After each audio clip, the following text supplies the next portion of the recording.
opening keynote speaker this morning, Rosie Wheen.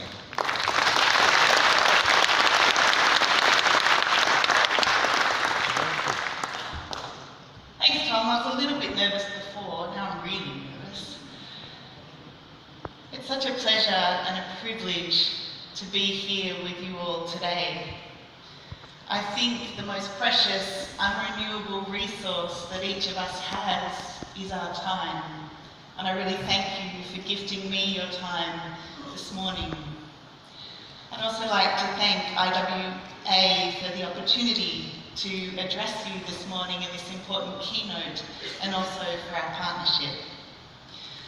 I'd like to also thank our wonderful Sri Lankan hosts, and I hope that in my keynote address I can honour the wisdom, the energy, the vision that we saw in our opening ceremony yesterday. And thank you, Tom, for that lovely introduction. I am indeed passionate about the rights to water and sanitation. And I'm excited to be speaking to you this morning, but I'm also just a little bit nervous, as I said. And I always get a little bit nervous when I'm speaking to big groups. But I think I've been feeling this sense of expectation building.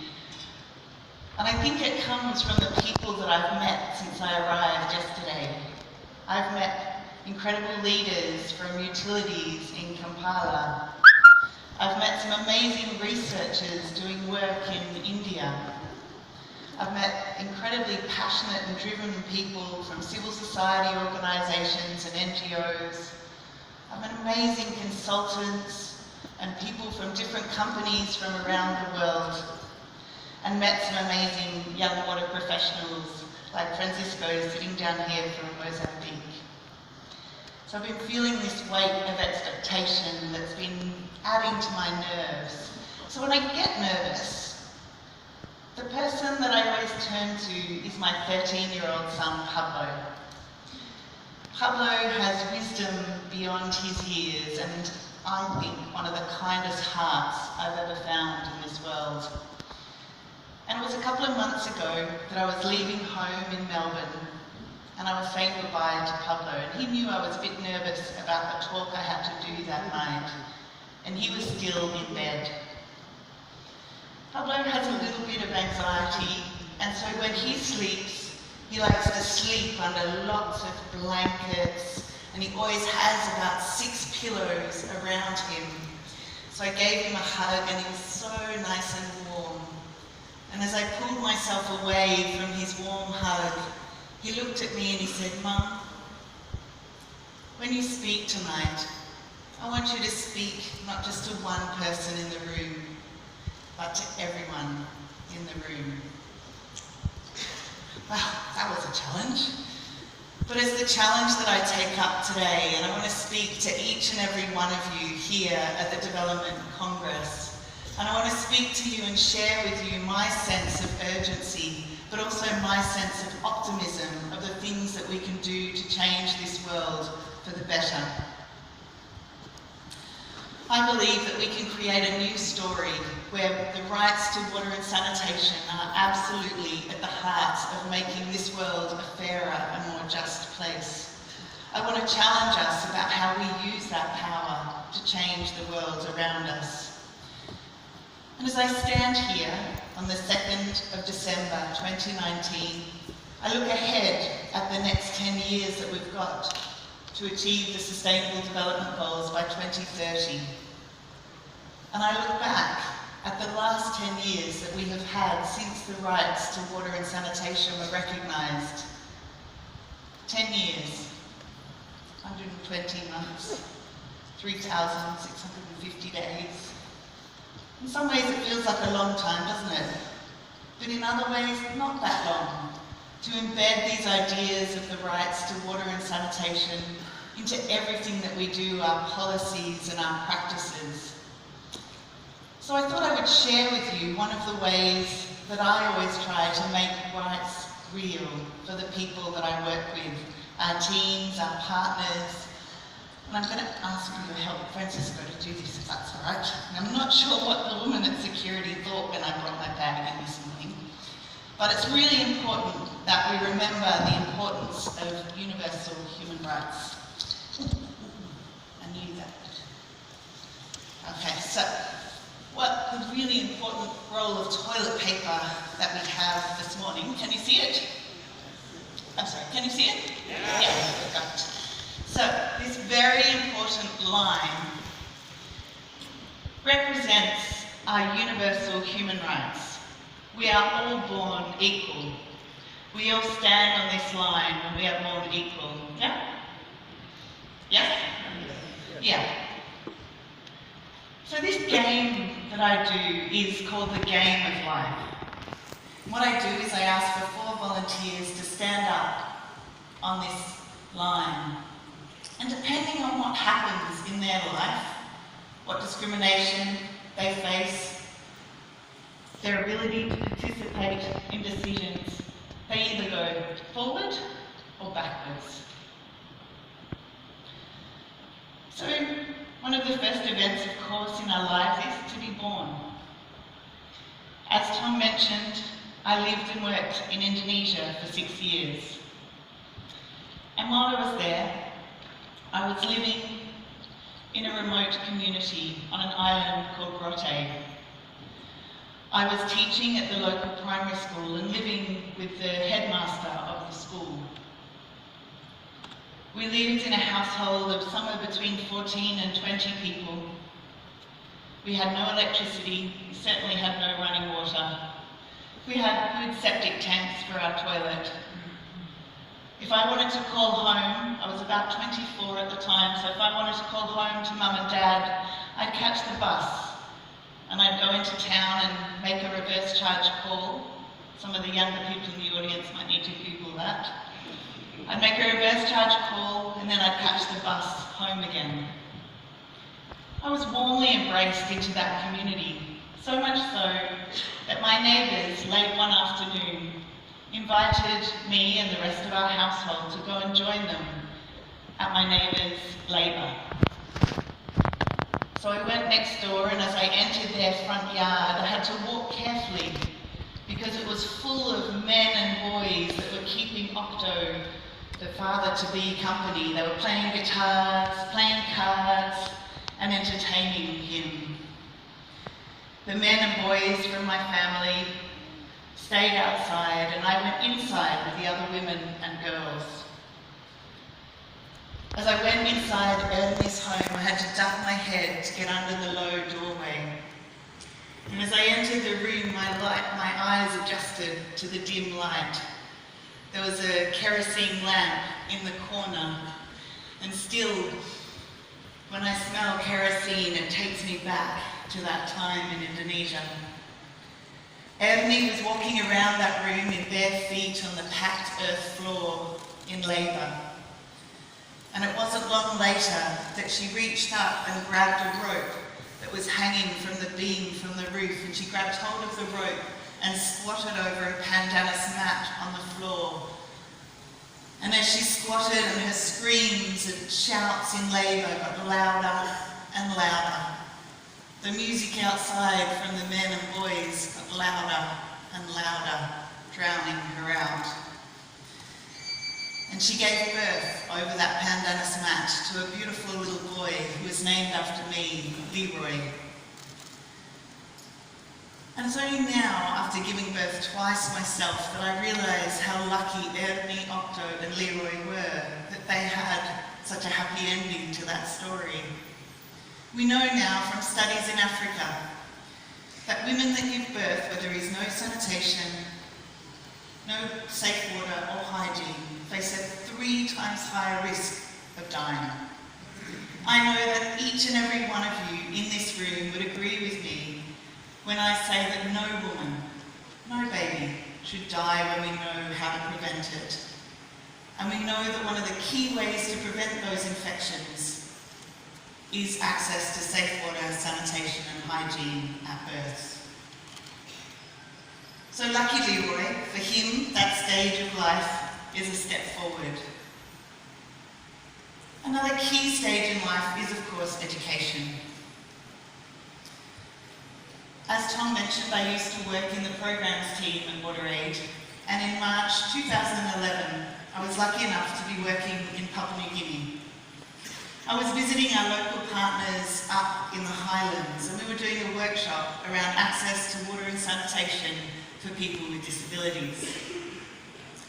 We had a morning tea break at the workshop, and I took the opportunity to get a really nice hot mug of local Papua New Guinean coffee. And I took my coffee outside with one of the workshop participants, a young woman who must have been about 19, called Simona. And Simona and I sat outside trying to catch some sunshine because we were up high, so it was quite cool. And I remember sitting in that sunshine and the light catching Simona's purple top, and it just glowed. In that private moment, I asked Simona, how did she manage her periods when she was at school? She paused for a long time, and then she answered that she used to have to crawl to go to the toilet because she had difficulty walking and didn't have access to crutches at that time. Now, I don't know what you're imagining when I say she had to crawl to go to the toilet, but I've been to some of the schools in Papua New Guinea, and often the toilets are just a big dark hole with some sort of walls around them. So the little kids, when they have a break from school and they need to go to the toilet, they go to this big dark hole, and it's scary, yeah? They don't want to fall in. And so they go really quickly. And they do their poo, and they go out. And the next one comes in, and because it's dark and scary and now a bit smelly, they'll do a poo, but often they'll miss. So there's like this creeping circle of poo all around this dark hole. And this is where Simona used to have to crawl into to manage her period. I know that many women in this room will have struggled to manage their period at times. I know I have. But that struggle that Simona had, to me, is unimaginable. And it's no wonder that she didn't finish school. And we know what an impact that has on girls' lives to not finish their education. So for her, that absolutely was steps backwards. Another key stage in life is, of course, work. Work that gives you a sense of identity, a sense of self and income. But of course, it's not like that for everyone. I want to share with you the story of Raza. And the facts and the experience that I'm sharing with you are based on experiences that are true, but this is not a real person because Raza wouldn't want me to identify him to you.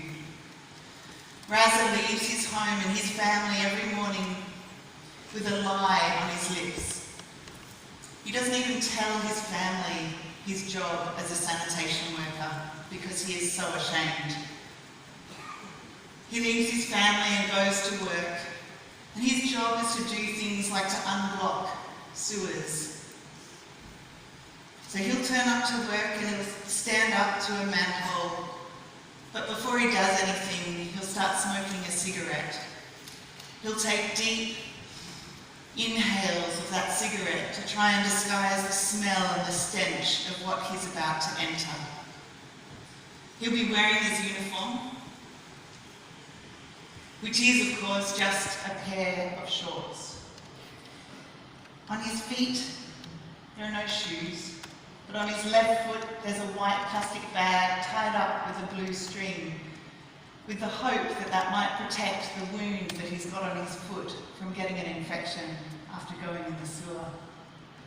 He'll lift off the manhole, and as I understand it, he'll try and use different signals. Are there bugs coming out? If he holds a candle down, does it stay alight? Looking for signals that it might be safe for him to go in and he won't die from the asphyxiating gases. We know that in New Delhi alone, records have only been kept since 2017, but what they are showing us, a sanitation worker dies every 5 days. And so for Raza, at this stage of life, it is not steps forward, it is steps backwards. And this is what I stand for and what WaterAid is all about, and what we are all about, to address these inequalities. It is outrageous that on the 2nd of December 2019, a newborn baby will die every minute due to infections from lack of clean water and unsafe conditions. In this session alone, in 45 minutes, that is a heartbreaking 45 newborn babies. It is outrageous that today there are millions of girls going to school, and at their school there is nowhere for them to manage their periods with dignity. It is also outrageous that people with disabilities are not able to access education, work, and so many other opportunities in life because of the barriers that are put up around them.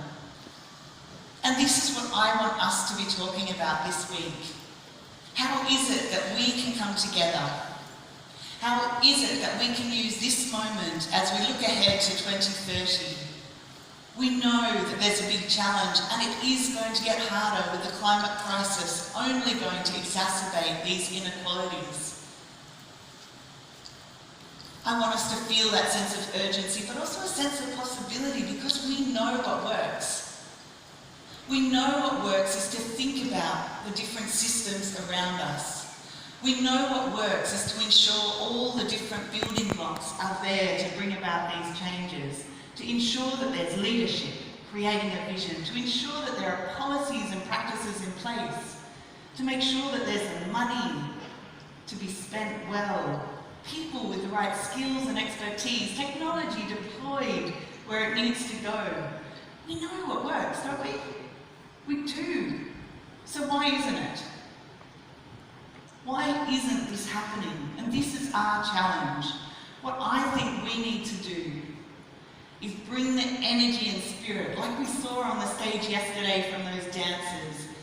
Bring that energy and spirit and change the story in our nations, in our organisations, to show how the story can change with the rights of water and sanitation at the heart of all of the decisions that are made, and to create a new vision for our organisations and our nations, and to make sure that at the heart of that story are steps that can be taken, steps that think about, well, who is missing out and why? How can we be making the change and eliminating barriers around us in our organisations? How can we be listening to the voices of people that are missing out and put their voices at the centres of decisions that are being made? And I believe that we can do that, and that is what I want us to be talking about and bringing about change over the next 4 days and the next 10 years. I hope that I have stepped up to Pablo's challenge and connected and spoken to each and every one of you.